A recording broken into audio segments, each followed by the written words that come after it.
3 hidden signs you are dealing with a covert narcissist. Are you tired of feeling constantly confused, walking on eggshells, or being made to feel like you are the one to blame, even when your intentions were pure? If that relentless cycle of doubt and pain sounds achingly familiar, then this message is for you. Understand, these signs we're about to uncover are not about giving you a label to diagnose someone else. Their true power is to make you strong enough to understand from your own experience what you are truly dealing with.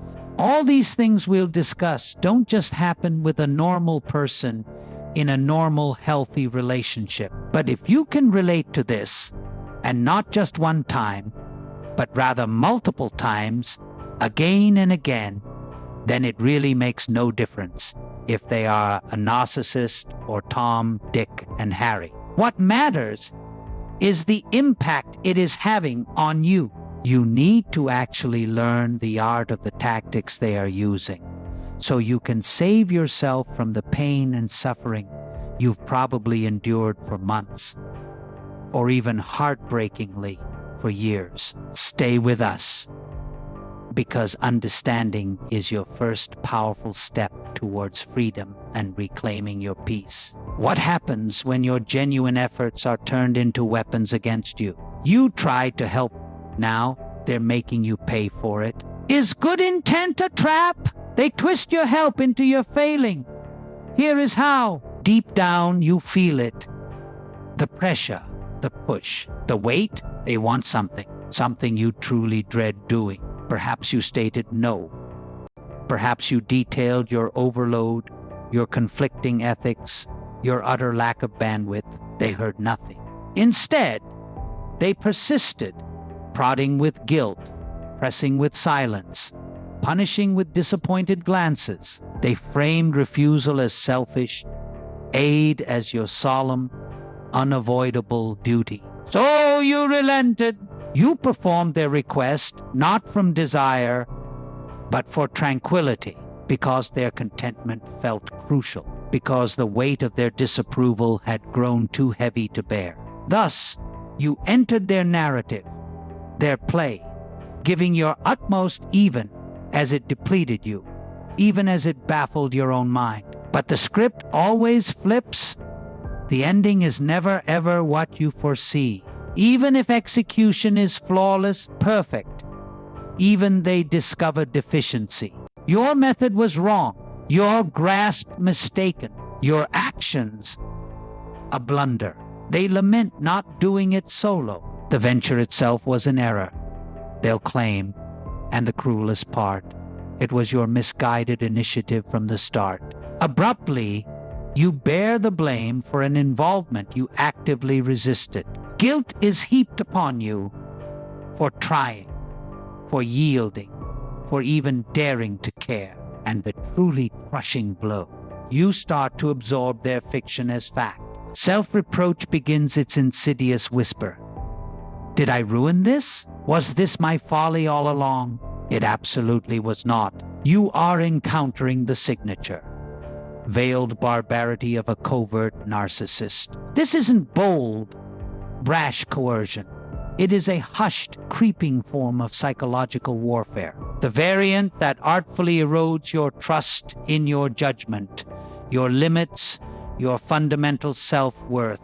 They rarely compelled you directly. There was no need. They allowed your own compassion, your empathy, your innate desire to appease to ensnare you. Then, when the outcome is anything less than their ideal, they disclaim all part, and the blame ricochets straight to you. This is their demoralizing dance. You acquiesce. You strive. Events deviate, or their true feelings about the outcome remain veiled, and instantly you embody the flaw. You become the saboteur. You are the designated reason for the entire unraveling. But know this undeniable truth. You were never presented with an authentic choice. You were skillfully herded into a psychological corner, hemmed in by invisible emotional tripwires. And now retribution follows for merely acting on what your conscience dictated was decent. Why does asking for basic respect make you the difficult one? I asked for respect. They called me the problem. Is my no an attack? They reframe your boundaries as their burdens. Observe the switch. It isn't hostile, not unfair, just for air, for pause, for truth, for regard.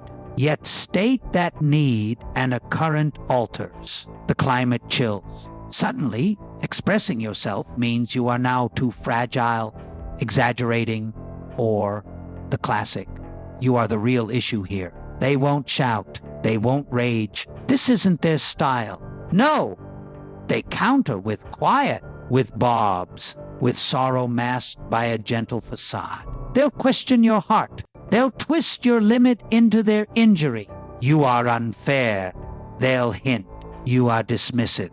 You always make it about you, don't you? And so, predictably, self-doubt begins its corrosive work. Did I overstep? Was my request truly so burdensome? Am I, in fact, the problem? You question if silence, if concession, would have been wiser. For now, instead of the sanctuary of a boundary, there is only the shame of having needs. This is the covert narcissist's subtle snare. Your needs become your supposed imposition on them. Your voice, an irritation. Your boundaries, a personal affront. And once that toxic seed of self-doubt is sown, they nurture its growth within you. You begin to diminish yourself, apologizing for your very presence, all to evade the emotional cost of their quiet, constant insinuations that you make things strained, you make them uneasy, you make them fail. And the savage twist. They never declare your boundaries forbidden, not overtly. They feign acceptance of your limits, only to mete out punishment through subtle, bewildering tactics. Affection vanishes. The cold front moves in. They'll subtly recount their sacrifices, as if such a tally negates your fundamental right to refuse. So once more, you tread on those familiar eggshells, not from fear of an outburst, but from the dread of the crushing silence that inevitably follows any perceived storm. This isn't mere misunderstanding. It is dominance cloaked in feigned fragility. It is coercion masquerading as woundedness. This is their art. What happens when intimacy is just another tool in their kit? After we had sex, everything changed. They used sex to control me and made me doubt myself. Was that closeness real, or just a beautiful lie I desperately needed? They dangle the potent illusion of connection, a fleeting warmth, then expertly retract it, leaving you colder than before. It felt real, sacred perhaps, after all the turbulence, the dizzying push and pull, the echoing silence, the deep confusion.